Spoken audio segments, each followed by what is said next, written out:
Hello there and welcome to the News at 7, where we get to the heart of the day's stories and communities across Scotland. Tonight, 3 years on from the war in Ukraine, we'll hear what life's like for those who've made Scotland their home.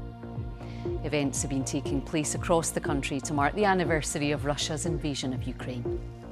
I hope when we gather next, we're having a service of thanksgiving that peace has been delivered in Ukraine, independence has been delivered in Ukraine, and the territorial integrity of Ukraine has been assured. We'll have the latest on university strikes as Dundee University staff begin 3 weeks of industrial action. Also tonight, fears for Scotland's farming community as a deadly livestock virus moves across Europe. We will have all the latest sport with Lewis. Lewis, what have you got for us tonight? Well, Laura, Rangers have appointed their former captain Barry Ferguson as head coach until the end of the season. We'll speak to a former player and some fans about recent events at Ibrox. Hello, I'm Laura McKeever. Welcome to the News at 7.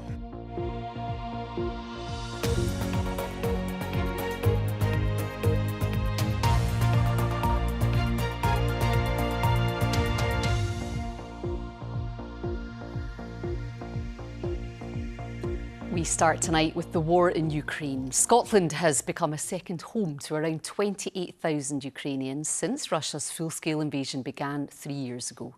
As discussions aimed at securing peace continue on the international stage, efforts are underway closer to home to preserve the cultural connection refugees have with Ukraine, particularly amongst children. We'll hear it from some of them in just a moment, but first our reporter Katie Hunter is in Glasgow, where she sent us this report. Well, this is a very grim anniversary for the many Ukrainians gathered here in Glasgow this evening. It is now 3 years since Russia launched its full-scale invasion of Ukraine, and since then thousands of Ukrainians have come to Scotland seeking safety, making Scotland their new home. Now, there have been events across Scotland today to mark this anniversary. This morning in Edinburgh, politicians gathered at the Scottish National War Memorial to lay wreaths and to reflect on events of the last 3 years. In Aberdeen at lunchtime, students gathered and sung the Ukrainian national anthem. And here in Glasgow this evening, hundreds of people have gathered. We've heard speeches, there are banners calling for peace, calling for Ukraine to be armed. This is the third year that Ukrainians have marked this anniversary while conflict has been continuing in their country. They hope they won't be here for a fourth year.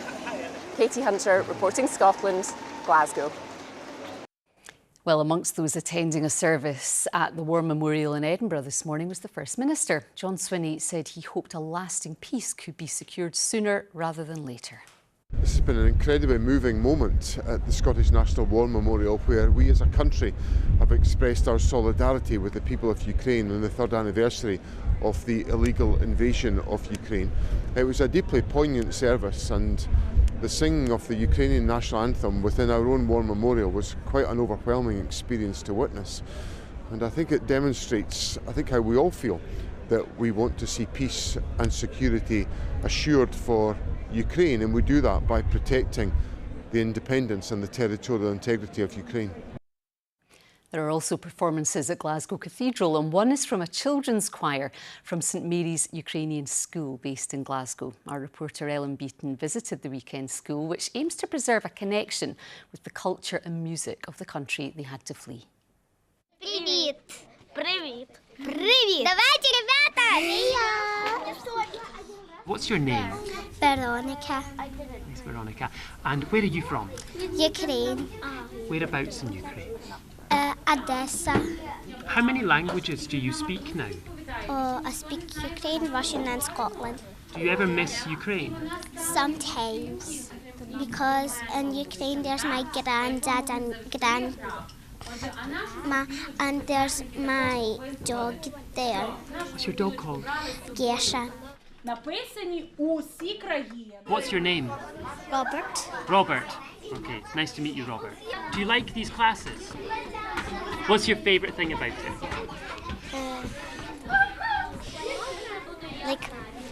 About when we eat.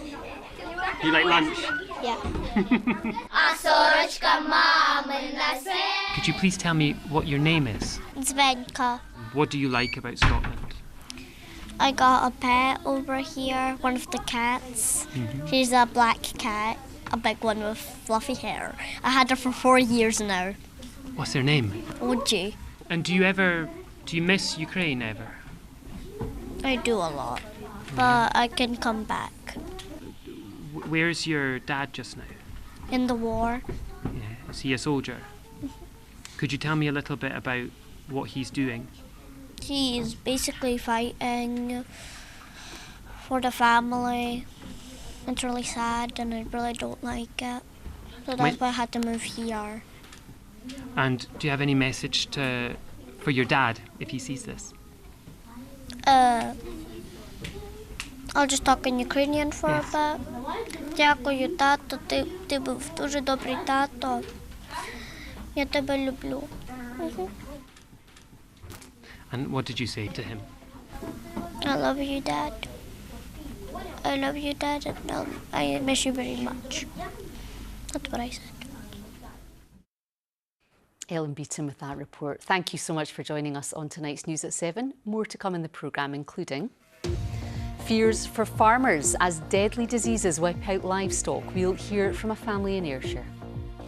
Well, folks, there's been a wee taste of spring in the air, not just with the plants bursting into life, but some lovely sunshine. But that also brought some showers. Will the showers continue this week? Well, find out in a wee while.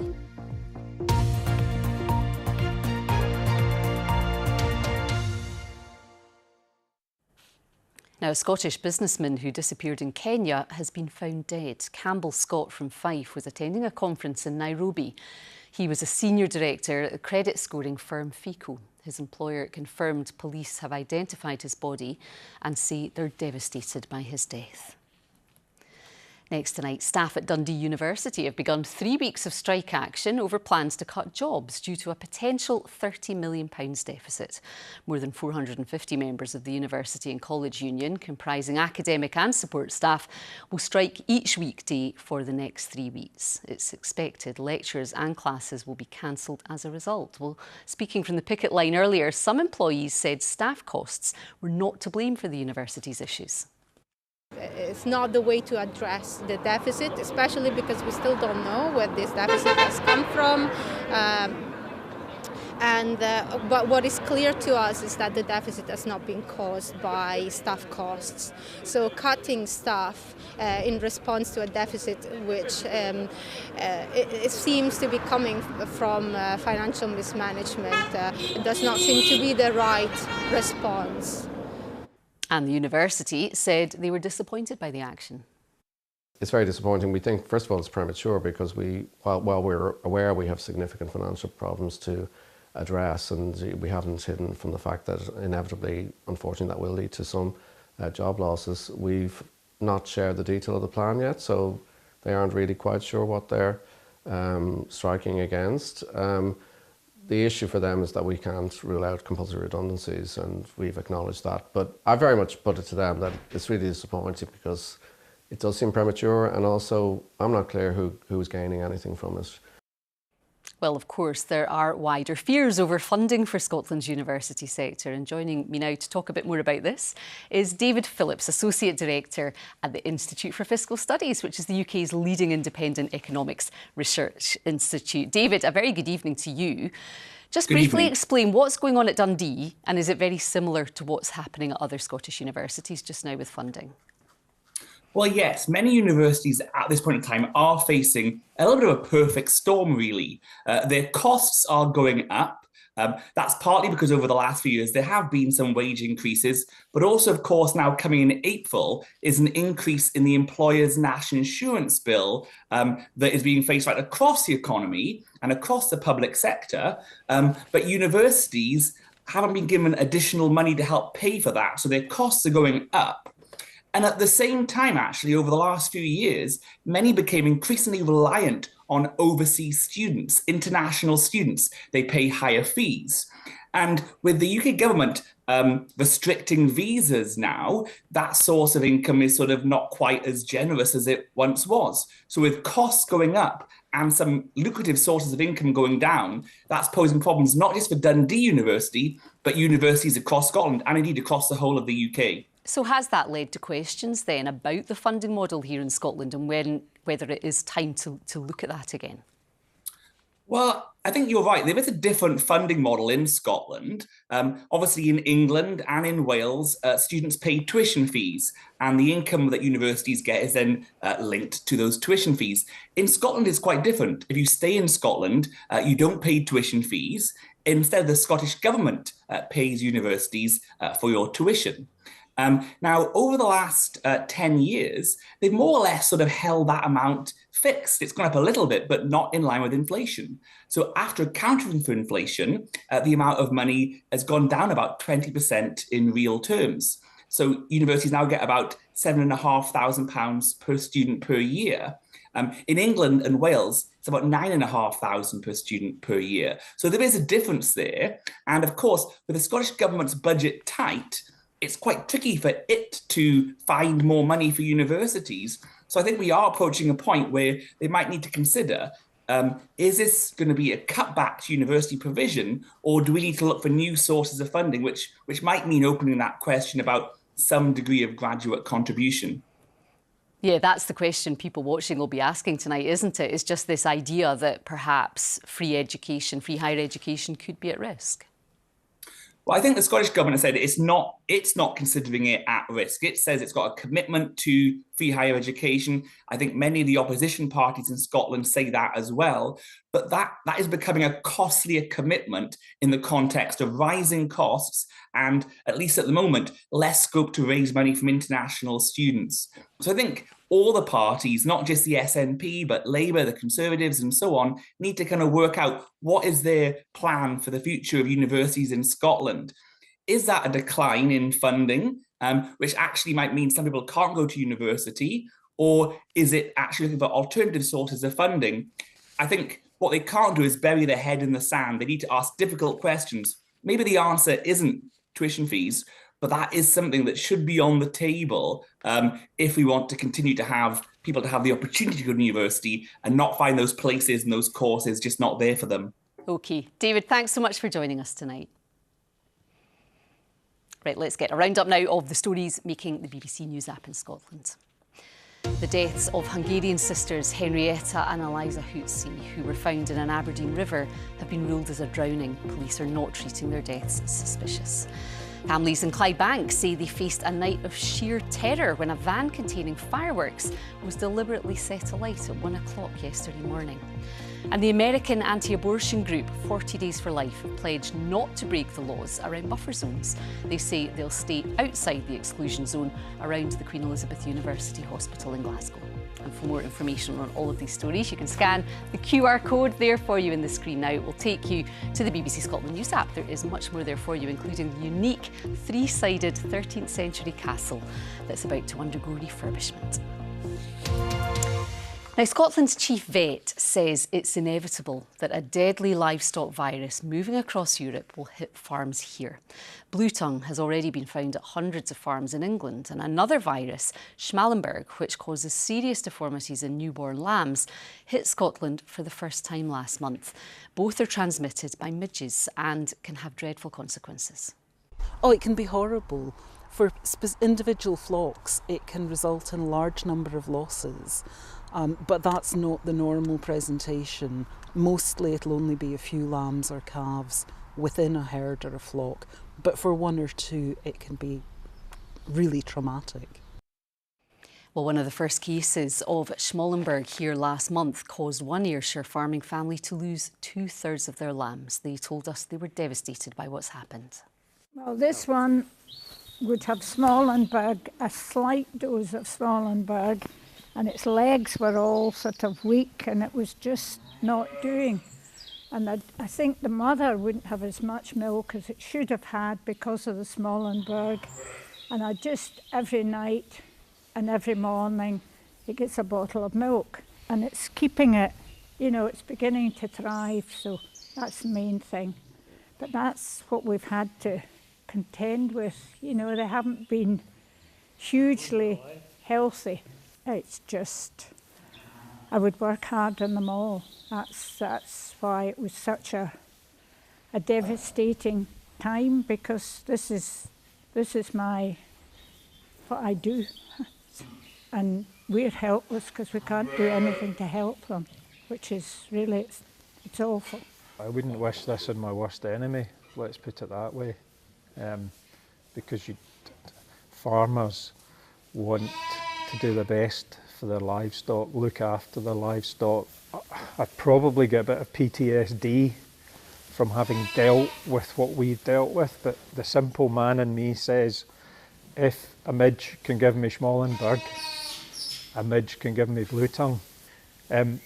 We are going to change what we do, because my mum and I can't go through what we went through last year, so we're going to probably lamb a significantly smaller number of sheep. The Goldie family there in Ayrshire. Well, if you've been affected by this story, please do get in touch. We always like to hear from you here on the News at 7. Let us know your thoughts on anything that you've heard this evening if you like, or that you would just like us to cover. Our email address is right there on the screen for you now, news7@bbc.co.uk. That's news7@bbc.co.uk. Still to come, we have the weather with Callum, and we'll also head to the islands to revisit a bid by some locals to prevent a testing site for a nuclear warhead. But first, it's sport time with Lewis, and Lewis, it's been a dramatic day at Ibrox. It certainly has, Laura. It's been keeping us busy. Hello there. Well, Rangers have appointed a new interim head coach, and it is a very familiar face indeed. Yes, former club captain Barry Ferguson is at the helm until the end of the season, and he'll be assisted by former Ibrox players Alan McGregor, Billy Dodds and Neil McCann, as well as Issam Chirai. Well, this was former manager Philippe Clement and his coach Stefan van der Heyden departing Rangers training ground this morning. And this was Ferguson arriving late afternoon. He won 5 league titles, 5 Scottish Cups and 5 League Cups with Rangers as a player. Earlier on, I asked former Rangers goalkeeper Cammy Bell what he made of it all. I think it's a positive move. I think it's obviously a short-term move, but they've brought faces in that the Rangers fans know the club inside out, and guys who have been in management as well. And I think the strength in the three of them coming in will really work for Rangers. The club have said this is until the end of the season. You yourself have said there, that it'll work in the short term, Cammy. Do you think with some of the names they have brought in, not just Barry Ferguson, but of course Neil McCann as well, Billy Dodds, is there any part of this that could be longer term than the end of the season? I think it'll be outlined to them, look, this is to the end of the season. This is to see where we're at the end of the season in terms of ownership, where we are on the pitch as well. So I think there's still huge questions to be answered, whether the ownership's going to be changed at Rangers Football Club. But I think the guys will come in and they'll just want to do a job for the club. It's a club they love, they've got a huge affiliation with. So I think they'll just want to get on the training pitch, make sure they're winning games of football, because that's what Rangers is all about. And they've got these huge European games as well to look forward to. Yeah, and they are bringing in names that are synonymous with the club, but not in terms of great success in coaching. Really, it has to be said in terms of recent experience. Will that be a concern for Rangers fans? It could be, yes. Again, what I would say is it's strength in numbers with them. You've got 3 guys that have been in coaching, and Billy Dodds, Neil McCann, and obviously Barry Ferguson, who's coming in as head coach. But again, these guys know the club inside out. Yes, have not had huge success at managerial level, but them together as a team with Alan McGregor coming in as a goalie coach, I think they'll get success between now and the end of the season. The players will react to these big Rangers names coming into the club. And again, I think that's what the board are looking for, is a reaction between now and the end of the season from on the pitch, and for the fans to get behind the club, as they always do. And do you think as well, Cammy, part of this decision was made because there aren't a lot of obvious candidates out there for Rangers to go and get right now in the middle of a season, are there? There's not, no. And I think a big part plays in it that there is ongoing discussions behind the scenes of the ownership. So I think it would be a strange decision to bring in a big name who's a manager that would be looking at long term. So I think this short-term solution works both for the guys that are getting the opportunity to take the job on and for the club as well. As I say, that huge European carrot that's dangling there for these guys, it'll be a real attraction to that job. So how are the Rangers fans reacting to all of this? Well, many of them left Ibrox early during the defeat to St Mirren to show their displeasure. We went out to the stadium earlier to gauge the mood. I just found it out just 2 seconds ago. Brilliant. Aye. See how we can go on. Can't do any worse than what's been happening the past few months. He was a captain, he's won trophies, he's a Rangers boy through and through, and somebody that's been there and knows what the mentality and what it takes. Why not? He knows the club inside out, he's got a bit of managerial experience, and for me, Barry was a great player, you know, so it can't be much worse than what was there.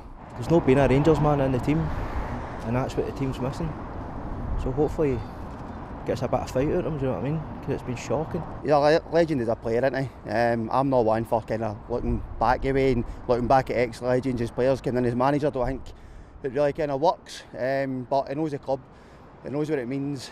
He knows he's got Rangers running through his blood like the rest of us. So hopefully he can kind of install that. The team seem to be kind of missing that passion for Rangers Football Club. Aberdeen manager Jimmy Talleen says he hopes his side can use their own strengths to trouble Celtic at Parkhead tomorrow night, even though they're fully aware just how formidable Brendan Rodgers' team can be when they're in full flow. The Dons scored in added time to beat Kilmarnock on Saturday, making it 3 consecutive wins in all competitions after their well-documented bad run.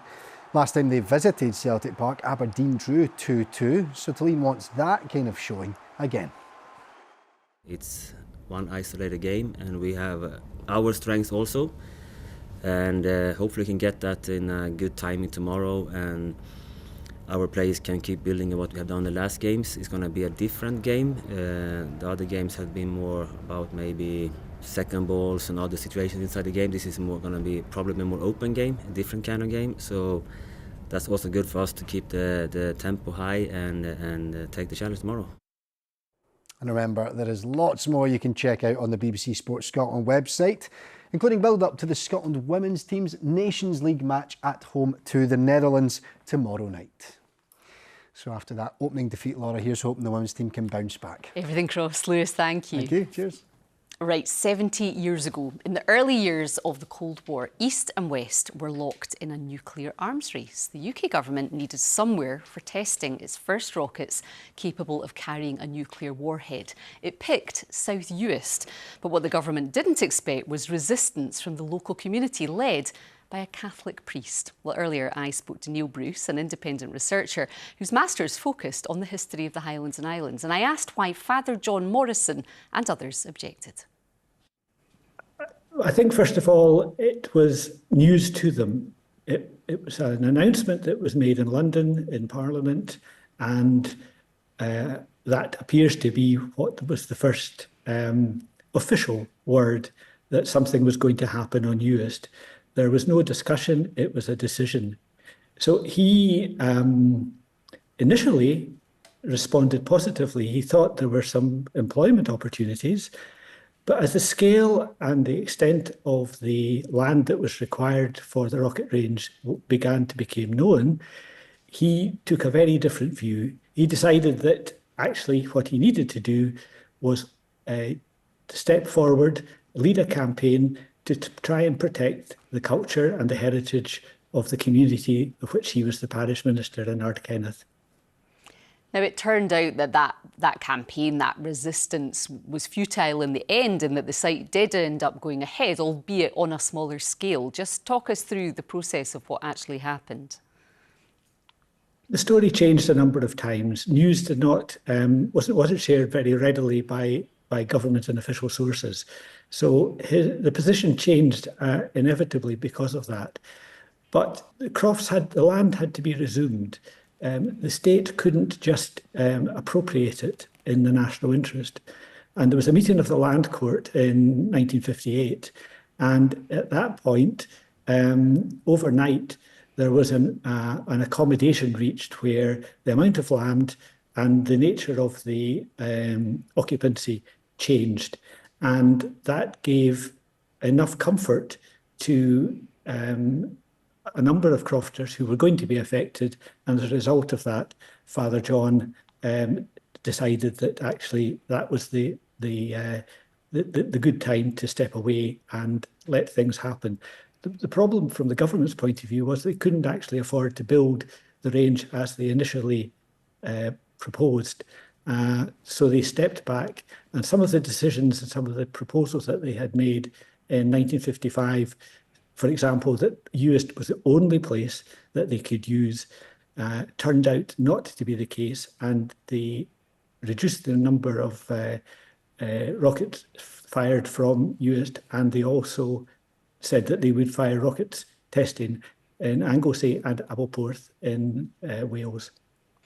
What does this story tell us about the conflict that you could say still can exist on our islands over the idea of progression, of moving forward, but also protecting culture and history at the same time? That was Father John's big concern. He obviously was a leader of faith, and his view was that faith should be seen to be in the community, and I suppose it was about a sense of place, the importance of heritage and culture, to remind people where they came from as a community, but also to tell other people what was important about that community. And that's why there is a sculpture to Mary, Our Lady of the Isles on Ruaville, the highest hill on South Uist, and the wayside shrines at the ends of roads to townships in the north of the island. A fascinating look back there with Neil Bruce, and you can hear more about this research on BBC Alaba's news programme An Lad, both tonight and tomorrow night from 8 o'clock. Right, time for some weather now. And I think I got a sense of spring today, Callum. Finally. Yeah, a bit of sunshine before the showers. That's right, yes, we had everything and some rainbows too. Before we get to the rainbows though, look at the old Forth Bridge there, basking in some sunshine. It's seen plenty of weather over the years, hasn't it just? After the lots of rain we had over the weekend though, river's still running high into parts of the Highlands there. Lovely picture in Canusi. But with that strong sunshine, the showers get more of an oomph off the land, and one or two even reached the east coast. It's a rainbow there in Angus, and more rainbows to come over the next few days because we'll maintain the showery fare. In fact, we've had this active little trough pushing across central southern Scotland over the last few hours. The odd rumble of thunder down towards Darvel, Newton, Mearns area. Some downpours as I speak in Fife, but they'll depart the premises. But we'll continue with the showery theme into tomorrow. Then this frontal zone moves in on Wednesday, giving us a bit of a headache how far north it will get. Generally best in the north on Wednesday. Then a build of pressure Thursday and Friday, so it's not looking too bad then.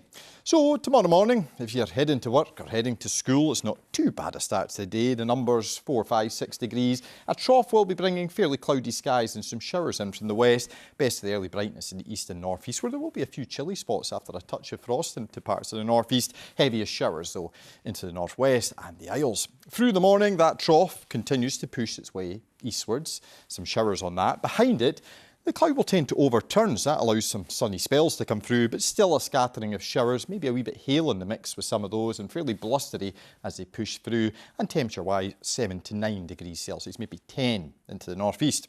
Then as we push into tomorrow night, well, we'll have a frost as the winds drop out and showers go back to the coast. But we'll see this front coming in from the southwest, giving us the headaches because it's how far it gets to northwards. It may get as far north as maybe the central southern Highlands, certainly for southern western Scotland, maybe the central belt, rain on and off through the day, hill snow, best of the sunshine will be North Highland, North Grampian, Northern Isles with light winds and sunshine. Lovely. Then, behind that, we see a build of pressure Thursday, Friday, affording mostly dry fare, bright fare, some sunshine, maybe a few showers into the northwest. But then, chapping at the door into the weekend, some weak fronts could cloud things over with some showery rain, but pressure still fairly high, so they won't amount to a great deal. That's the outlook.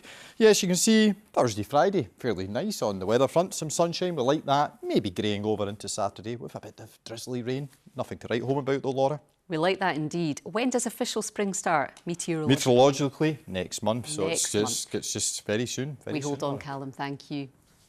And thank you for being with us tonight. I will see you again tomorrow night at 7. Bye-bye for now.